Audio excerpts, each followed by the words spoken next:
2, 3, cut! Ayan po.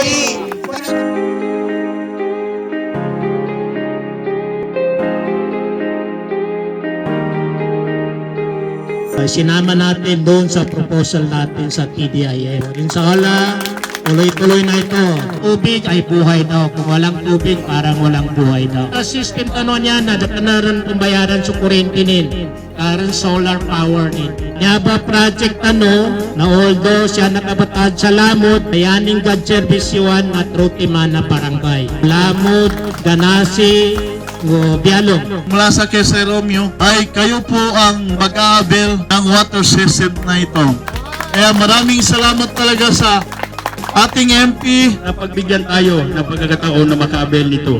Pagbaba ko kanina, akala ko, nagkamali yung pinuntahan ko.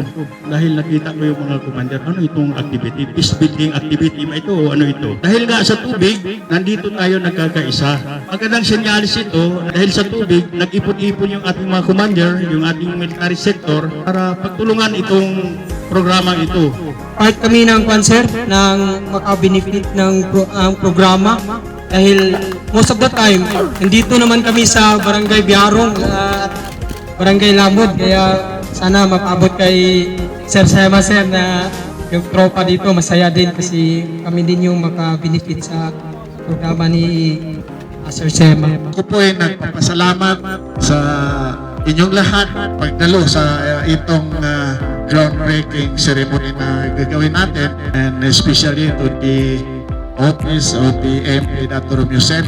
Aming naghahangad na malagyan ng katulad ng mga proyektong ito, pero pasalamat tayo, kabilang tayo sa nabigyan ng project na ito sa kay MP.